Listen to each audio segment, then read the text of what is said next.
Hey there, Jim Hart back at you here again today with another episode of Hawthorne Law Live. And today I want to talk to you about how we're going to get money from your LLC into your personal bank account.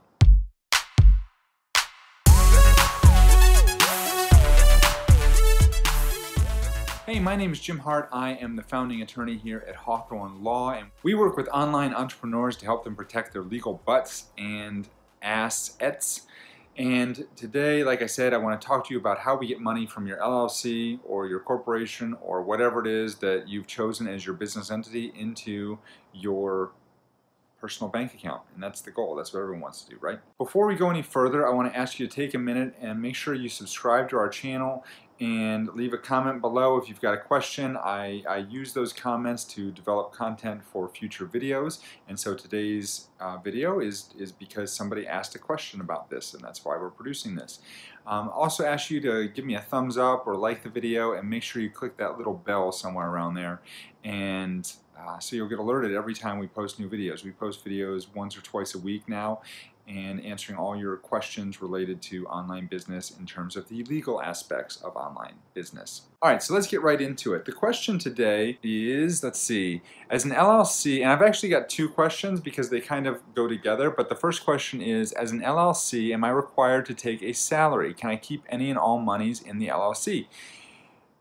And the answer is, it depends. Don't you love it when lawyers give answers like it depends? Well, it really depends. Are you truly an LLC, or have you actually elected S corporation status? We've talked about this before, and it really depends on whether or not your LLC is just an LLC or whether or not you have elected to be taxed as an S corporation.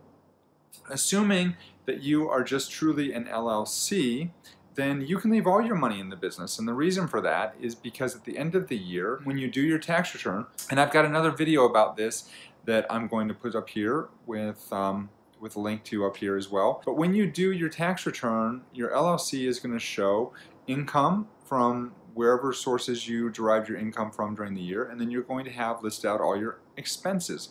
You don't have to list your salary as an expense. You don't have to pay yourself a salary. The IRS, when you do your tax return, you're going to calculate what's called self-employment tax, which is about 15% of your net income from your business operations, and that's going to be added on as part of your overall tax bill when you do your 1040 at the end of the year. So you don't have to pay yourself a salary. Now, if you're an S corporation, you do have to pay yourself a reasonable salary.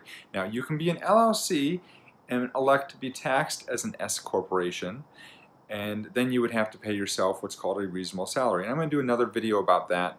I think that's beyond the scope of today. But so to answer your question, no, you are not required to take a salary when you're an S corp, or when you're an LLC. You can just draw money out when you want as distributions, but then at the end of the year, you're going to be taxed on all of your net income from the LLC. So the second part of that question was, can I keep any and all monies in the LLC?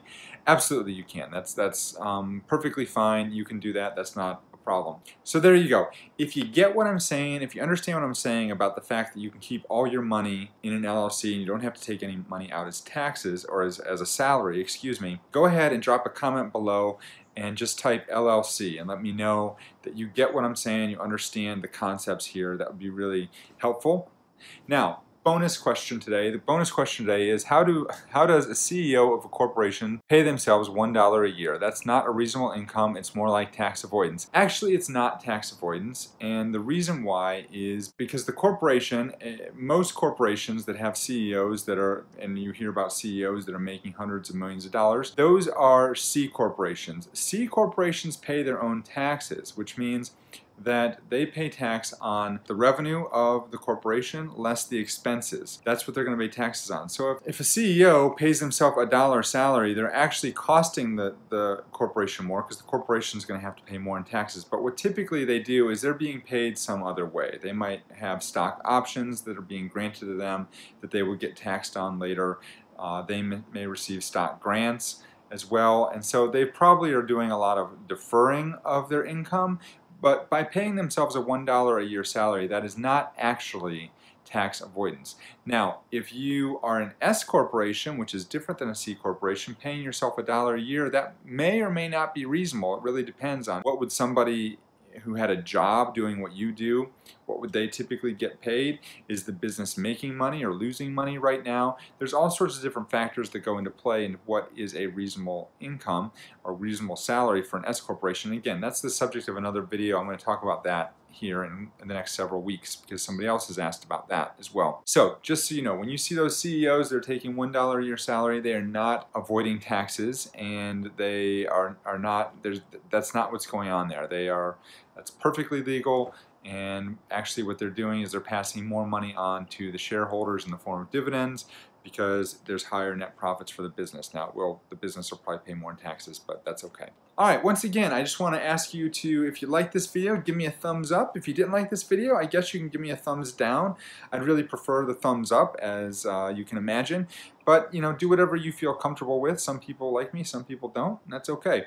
Don't forget, make sure you subscribe to my channel. Right now, we're up over 11,000 subscribers, which is frankly amazing to me. I can't believe we've done that much and that many people actually want to listen to me, but that's great. I love it. And so hit the subscribe button if you're not already subscribed, and make sure you hit the little alarm bell so that you get notified when we post new videos. Like I said, we post videos about 1 to 2 times a week, and you'll get notified next time.